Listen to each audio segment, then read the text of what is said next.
O să plec. Trebuie să ajut pe cineva la mașină. Claxonul ăla mi-amintește de mașina lui taică-meu. Cât o iubea! O prezenta oamenilor. Mașina mea! Da, și acolo e familia mea. Mă gândesc să o schimb. Glumeam! Tata credea că mașina lui face orice. Știi, lui, dacă ar avea aripi ar zbura. De ce nu încerci, tată? Nu face pe deșteptul lui? Așa îmi spunea tata mereu. Și niciodată nu i-am răspuns. Cum e, tată? Par destul de tâmpit? Nu-mi plăcea să lucrăm la mașină. Eu trebuia să-i dau sculele. Stăteam și înmânam sculele. Nu știam nimic despre scule. Lui, dă-mi cheia de nouă.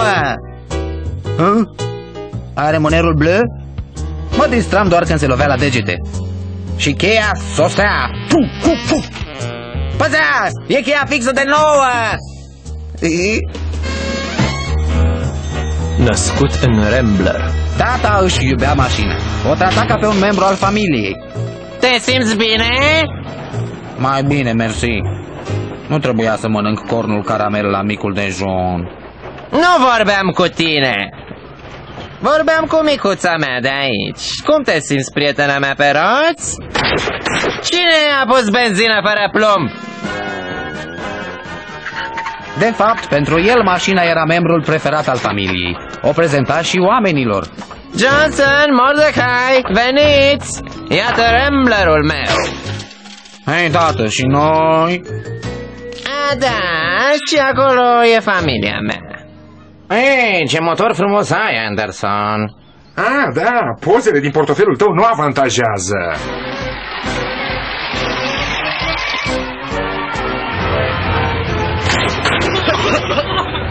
De ce trecem prin asta în fiecare an, tată? Este un genitor. Ce vrei să-ți spui? Avem dreptul să participăm la paradă. E ziua veteranilor. Dar uite-te la mașini, sunt clasice. Model T, Bentley, Studebaker. Și Ramblerul. Și el e clasic. Să știi, când l-au făcut, au spart tiparul. Or fi avut un motiv întemeiat.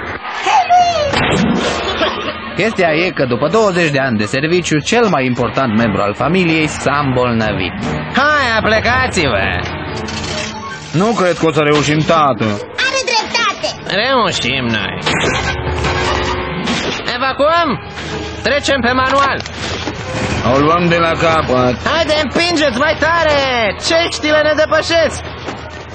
Luni, să te ajut? Da. Nu, foarte original. Ușurel! Ramblerul mai fusese bolnav, dar acum s-a terminat. De ce sunteți triști? De ce? Mașina, tată! E moartă. Ce vorbiți voi acolo, fetiță? E obosită. Știu eu, a avut și zile mai bune. Și ce? Cine n-a avut? Eu. La 8 ani speram să nu fi atins deja apogeul vieții mele.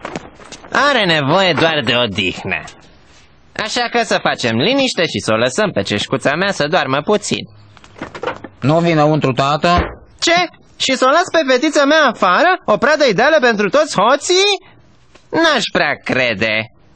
Da, tata. Sunt sigur că vor veni cei mai mari hoți din lume doar ca să-ți fure